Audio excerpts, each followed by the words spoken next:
এদিকে ইরানের কারণে কপাল খুলে গেল শেখ হাসিনার। পালানোর পথ খুঁজছেন তারেক রহমান। চীন, রাশিয়া ও ভারতের খেলা শুরু। অবশেষে পূরণ হতে চলেছে আওয়ামী লীগের মনের আশা। বর্তমান প্রধানমন্ত্রী তারেক রহমান এবার এমন এক মাইন্ডকার চিপায় ফেসে গেছেন যে চরম আতঙ্কে আগেভাগে তিনি নিজেই পালানোর পথ রেডি করে রাখছেন। গদিতে বসার 2.5 মাস পার হতে না হতেই চারিদিক থেকে যেন ঘোর অন্ধকার দেখছেন তিনি। যে কোনো সময় যদি চারিদিক থেকে আচমকা ঘেরাও হয়ে যায় তাহলে তো আর পালানোর কোনো কুল কিনারাই থাকবে না।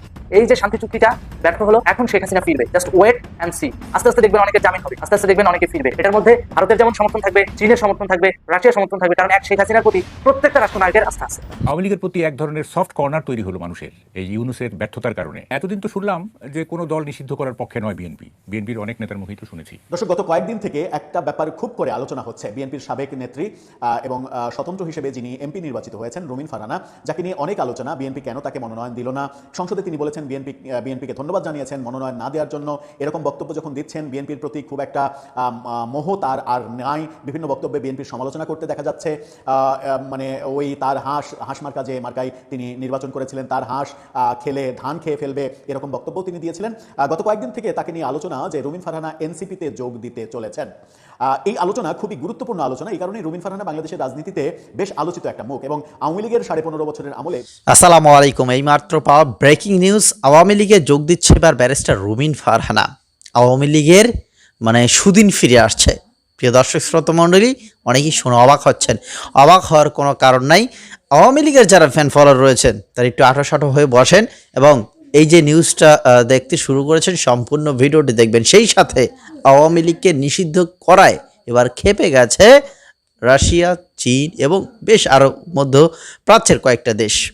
যাই হোক, এবং আওয়ামী লীগকে যে নিষিদ্ধ করা হয়েছে সেই আওয়ামী লীগ আবার পুনরায় যে কীভাবে ফিরে আসবে সেটার ইতিমধ্যে প্ল্যান করা হয়ে গেছে।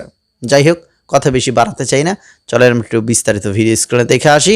আশা করছি ভিডিওটা লাইক দিয়ে দেখতে থাকবে। প্রহর গুনতে হতো না। এই জব্বর শিক্ষাটাই এখন হাড়ে হাড়ে টের পাচ্ছেন তারেক রহমান। তিনি খুব ভালোভাবেই বুঝতে পারছেন দেশের মানুষের মেজাজ কখন বিগড়ে যায় তার কোনো গ্যারান্টি কেউ দিতে পারবে না। তাই হাসিনার সরকারের সে একই ভুলের ফাঁদে তিনি পা দিতে রাজি নন। বিগত সরকারের মতো অবস্থা যেন তার না হয় সেটা ভেবেই তিনি এখন দিকবিদিক শূন্য।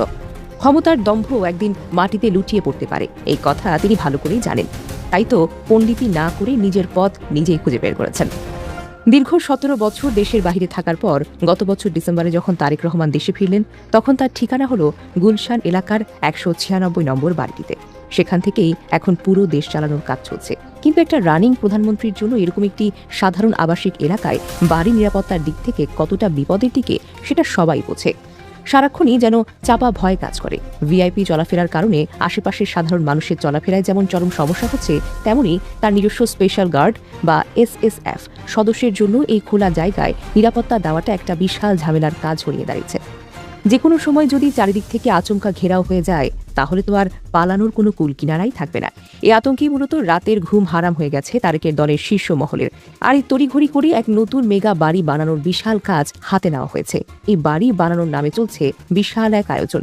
সাধারণ মানুষের মনে অনেক প্রশ্ন যাচ্ছে। তারা ভাবছে, আচ্ছা এত তাড়াহুড়ো কিসের? আসলে ভেতরের খবর হলো তারেক এখন আর খোলা জায়গায় থাকতে সাহস পাচ্ছেন না। তাদের মনে সবসময় একটা ভয় কাজ করে। মনে হচ্ছে এই বুঝি কেউ এসে গদি কেড়ে নিল। তাই তারা এখন এমন এক জায়গায় যেতে চাইছে যেখানে তাদের কেউ আর ছুতে পারবে না। আর এই কারণেই রাজধানীর মিন্টো রোড আর হেয়ার রোডের মতো জায়গায় 5 থেকে 6টি বিশাল বিশাল ভবন একসাথে নিয়ে তৈরি হচ্ছে এই নতুন মেগা প্রজেক্ট। তবে আসল চমকটা মাটির ওপরে নয়, বরং মাটির অনেক নিচে। বিদেশের দামি ডিজাইনে মাটির গভীরে তৈরি করা হচ্ছে সেই বাংকার আর পালানোর গোপন রাস্তা। আর এমনভাবে এই গোপন সুড়ঙ্গ সাজানো হচ্ছে যাতে কোনো চরম বিপদের মুহূর্তে এক মুহূর্ত দেরি না করে সোজা নিরাপদে সরে পড়া যায়। শেখ হাসিনার মতো যেন শেষ মুহূর্তে আটকা পড়ে জনতার হাতে নাকানি চুবানি খেতে না হয়। আর তার জন্যই তো এই মাস্টারম্যানটা প্ল্যান করা হয়েছে। কোটি কোটি টাকা খরচ করে বানানো হচ্ছে এই মাটির তলার রাস্তা। কিন্তু আসল প্রশ্ন হলো, তারেক সরকার কেন এত ভয় পাচ্ছে যে তাকে মাটির তলায় লুকাতে হবে? কে তাদের নাকের ডগায় এমন বিশাল ভয় ধরিয়ে দিল? তারা কার ভয়ে এত কুঁকড়ে আছে?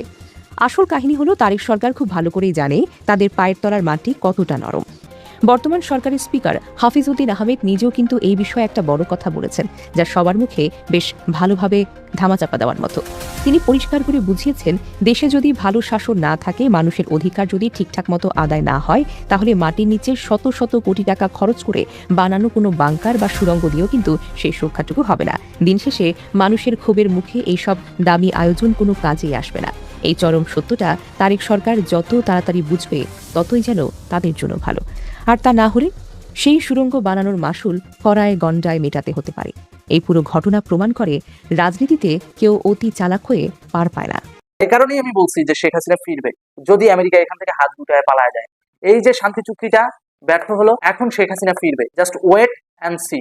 আস্তে আস্তে দেখবেন অনেকের জামিন হবে, আস্তে আস্তে দেখবেন অনেকে ফিরবে। কারণ কি, যদি শেখ হাসিনা না ফেরে, তাহলে এই সমস্ত তৌহিদি জনতা, সাথে বাংলাদেশের অনেক সাধারণ সৈনিক যারা সেনাবাহিনীতে চাকরি করে, তাদেরকে জোর করে হলেও পাকিস্তানি অর্থায়নে আমেরিকার পক্ষে যুদ্ধ করার জন্য, দেখা গেছে ওই ইরানের বিরুদ্ধে যুদ্ধ করার জন্য পাকিস্তানে বাংলাদেশের আর্মি পাঠাবে, এবং সেটা অর্ডার আসবে আমেরিকার কাছ থেকে। আর আমেরিকার অর্ডার মানতে বাধ্য তারেক, আমাদের দুলাভাই ওয়াকারুজ্জামান, আর বাপ তো লাগে আমেরিকা, ওইও মানতে বাধ্য। তো সব মিলায় বুঝতেই পারছেন কি হচ্ছে। বাংলাদেশের জনগণ, বাংলাদেশের সৈনিক ব্যবহার করবে এই ইরানের বিরুদ্ধে, দালালি খাবে হলো পাকিস্তান। ওই যে $5 বিলিয়ন সৌদি দিল, এখন পাকিস্তান তো নিজের দেশের সৈনিকদের ইউজ করবে কম, কারণ ও জানে যে ধর্মের একটা বড়ি খাওয়াইলে আমি 2 টাকা দিয়ে পাচ্ছি বাঙালি সৈনিক, আমি কেন 10 টাকা দিয়ে আমার দেশের ওই পাকিস্তানি সৈনিক ব্যবহার করতে যাব? দরকার নাই তো।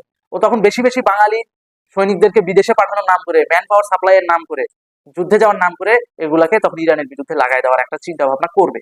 আর বাংলাদেশের এই জনগোষ্ঠীকে যেন প্রপারলি মিসইউজ করতে না পারে, এই জন্য শেখ হাসিনা সরকার রাজপথে থাকা দরকার। আর এটা আন্তর্জাতিক গোষ্ঠী তথা এই সাউথ এশিয়ান রিজনের ইরানিয়ান গোষ্ঠী থেকে শুরু করে চায়না, রাশিয়া, এরা খুব ভালোভাবে উপলব্ধি করতে পারছে। আর এই কারণে শেখ হাসিনাকে ফেরাবে যৌথভাবে। এটার মধ্যে ভারতের যেমন সমর্থন থাকবে, চীনের সমর্থন থাকবে। সমালোচনা করেন সেই তিনি এনসিপিতে যোগ দেবেন এরকম কথাবার্তা কেন হচ্ছে, যার মানে গত 1.5 বছরেরও বেশি সময় ধরে আমরা প্রতিনিয়ত দেখেছি এনসিপি এবং এনসিপি নেতাদের সব থেকে বেশি সমালোচনা যারা করেছেন, তাদের যদি 5 জনের শর্টলিস্ট করা হয়, তাহলে রুমিন ফারহানার নাম আসবে। সেই রুমিন ফারহানা এনসিপিতে যোগ দেবেন সত্যি? কি বলছেন তিনি? কি ঘটনার পরিপ্রেক্ষিতে এই আলোচনা আসলো, কিংবা কি কি কথা ছড়িয়ে পড়লো, চলুন একটু জেনে দেখি এই ভিডিওতে। থাকবেন পলিটিক্স টিভির নিয়মিত আয়োজনে।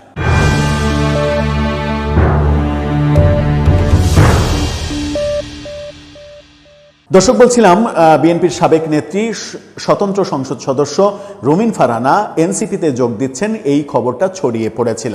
আবার আরেকটা খবরও ছড়িয়ে পড়েছিল। এটা ছড়িয়ে পড়ার পরে সেটা হচ্ছে যে তিনি নাকি বলেছেন যে হাসনাত আবদুল্লাহ যদি এনসিপি ছেড়ে দেয়, তাহলে আমি এনসিপিতে যোগ দিতে পারি। কারণ হাসনাত আবদুল্লাহর সঙ্গে একেবারে ডিরেক্ট ক্ল্যাশ তৈরি হয়েছিল। হাসনাত আবদুল্লাহকে তিনি বাজে বাজে মন্তব্য করেছিলেন, কারণ হাসনাত আবদুল্লাহ তার সম্পর্কে খুবই জঘন্য রকমের মন্তব্য করেছিলেন। অর্থাৎ 2 জনের সম্পর্ক খুব একটা ভালো নয়, এটা আমরা দেখেছি।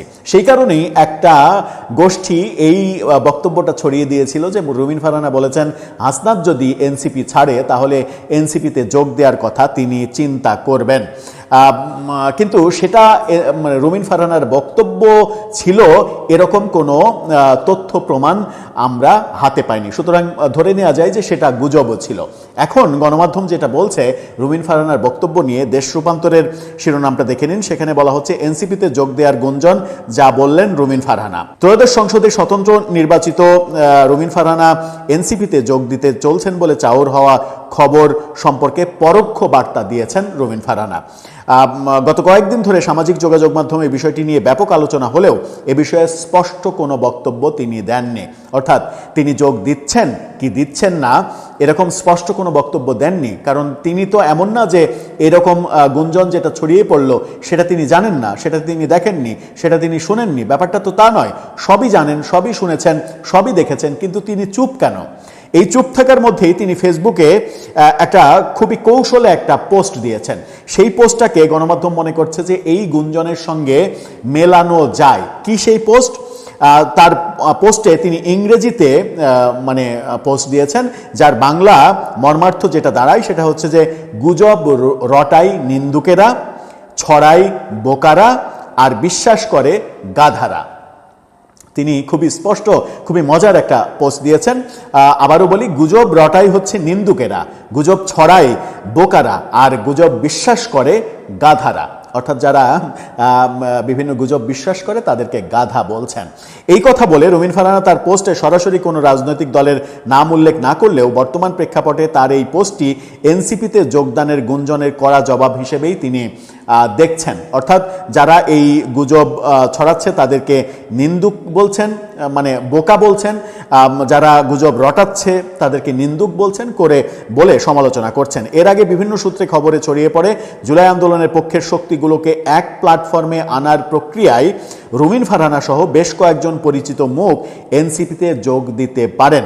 দলটির শীর্ষ নেতাদের সঙ্গে তার নিয়মিত যোগাযোগের খবরও গণমাধ্যমে উঠে আসে। তবে রুমিন ফারহানার সাম্প্রতিক এই অবস্থান থেকে স্পষ্ট যে এখনই তিনি এমন কোনো সিদ্ধান্ত নিচ্ছেন না এবং ছড়িয়ে পড়া খবরগুলোকে তিনি গুরুত্বহীন মনে করছেন। এর আগে বিভিন্ন সাক্ষাৎকারে তাকে প্রশ্ন করা হয়েছিল তিনি কি বিএনপিতে ফিরবেন। রুমিন ফারহানা কিন্তু পজিটিভ উত্তর দেননি। তিনি এই ব্যাপারে অনেকটা নেগেটিভ উত্তরই দিয়েছেন, অর্থাৎ বিএনপিতে ফেরার ব্যাপারে তার কোনো আগ্রহ নেই। যে কয়েকজন এবার স্বতন্ত্র নির্বাচিত হয়েছেন 7-8 জন, তারা বিএনপিতে ফিরতে চান এরকম খবর কিন্তু গণমাধ্যমে একাধিক দিন আমরা দেখেছি। তাদেরকে ফেরানোর উদ্যোগ বিএনপি নেবে কিনা সেই ব্যাপারে এখনো কনফিউশন রয়েছে।